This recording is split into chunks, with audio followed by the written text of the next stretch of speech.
Hi, my name is Bear, and let's start with a fact which I didn't notice this whole week. Steam Deck is 10% off until the end of Steam Spring Sale. If you ever wanted it, it's a great time to save a lot of monies, because 10% here is not the same as 10% for some $12 game. Anyway.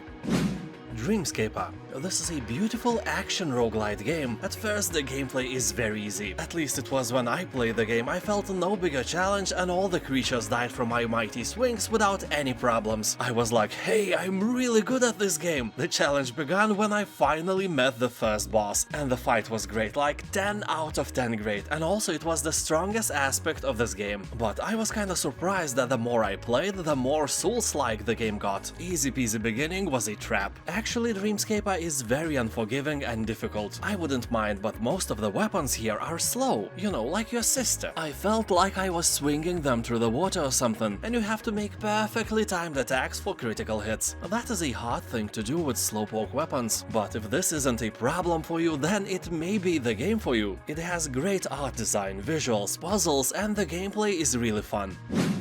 The Talos Principle.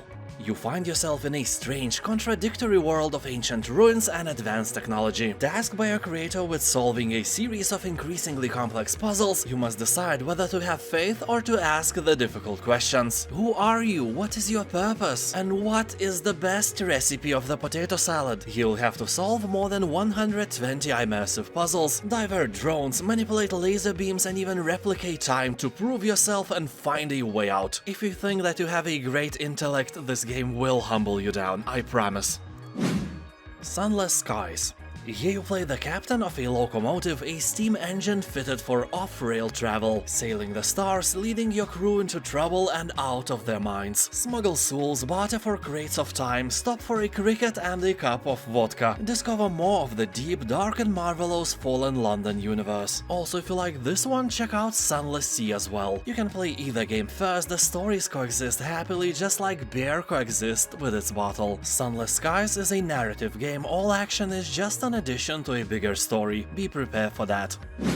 Starship Troopers, Terran Command. This game has a model similar to the Arbillions, where you defend from the hordes of enemies and try to keep your base alive. Also, here you can literally relive the best moments of the Starship Troopers movie by defending your base from hordes of ladybugs. Anyway, here you'll encounter dozens of unique insect types, each with their own special abilities and skills. Also, the map has terrain elevation, true line of sight, and true line of fire, providing deep tactical gameplay, meaning that units that stand behind other units can't shoot unless they stand on a higher ground. Sadly, you can't play as an alien insect. It's not off the table completely, developers say, but now you can only play as a military human society. That's it. If you're wondering if you can build a base here, yes you can, but it's not the main focus of the game, I would say. Despite that, it has a very positive review score on Steam, and many commentators are stating that if you like Command & Conquer or StarCraft, you must try Starship Troopers as well, so do not ignore it.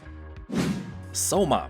What a great deal for this horror science fiction game. You will explore an abandoned underwater facility in the bottom of the ocean. You don't know what happened here, where everybody is, and what is your purpose. Although soon enough you will find out that you are not alone here, and not everybody you'll meet on this journey will be willing to give you a direction or two. Most of the inhabitants will be willing to make a potato salad out of you instead, so be careful. If you played Amnesia, be aware that Soma is basically the same.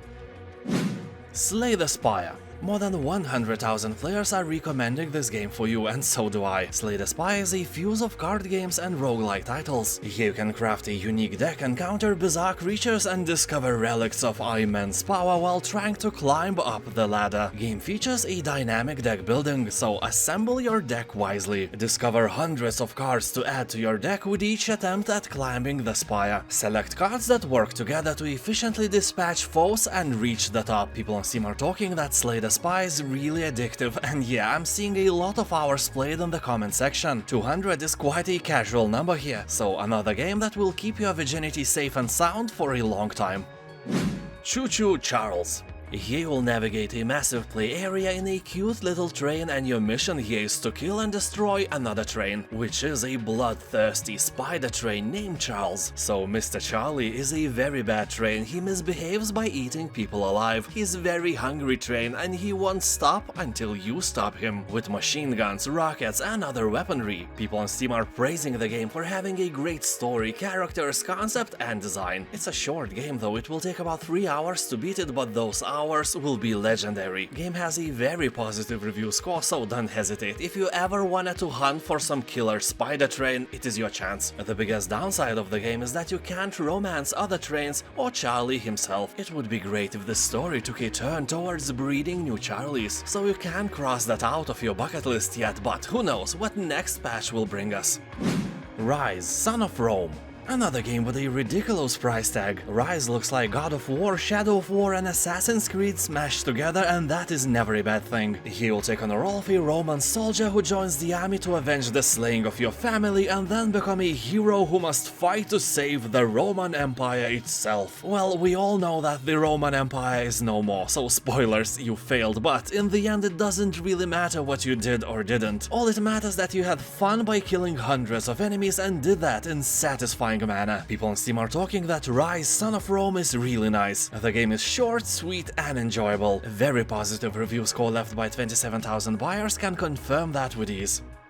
Northgard. This is an RTS game based on Norse mythology in which you play as a clan of Vikings vying for the control of Mysterio's newfound continent. In this simple strategy game you will find lots of victory conditions, atmospheric music, changing seasons and, as you can see, pretty nice art design. Also, the game has a decent campaign with a pretty good story. Sadly, as I've mentioned many times before, Northgard's AI is cheating with infinite resources and manpower, meaning that developers couldn't create really good intelligence that could win against humans on its own. Well, I know that many strategy games do not have strong AIs, but they at least try. But you never know, maybe developers were AI geniuses, but they were afraid of accidentally making Skynet. You know, being accused of making a bad AI is one thing, but being responsible for a robot uprising that destroyed human civilization? Yeah, you know, better safe than sorry. Nevertheless, Northgard is a good RTS game for a few days, or maybe more. Maybe you will fall in love with it, you know, like tapeworm falls in love with your guts.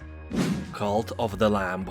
More than 90% of a positive review score is not something you may easily ignore. You know, you may ignore your coworkers, you may ignore that nasty pimple on your nose, you may even ignore the fact that you earn the same amount of money as in the last year and the inflation is making you poor, but you can't ignore potato salad, boobies and Cult of a Lamb. Because here you will be thrown into the role of a possessed lamb and must start your own cult in a land of false prophets. You will venture out into diverse and mysterious regions to build a loyal community of fanatical followers and spread your word to become the one true cult. Also, you will have to destroy the non-believers and defeat rival cult leaders to absorb their power and potato salad. People on Steam are saying that this game is unbelievably fun, has great art style and is really addictive, just like a real cult.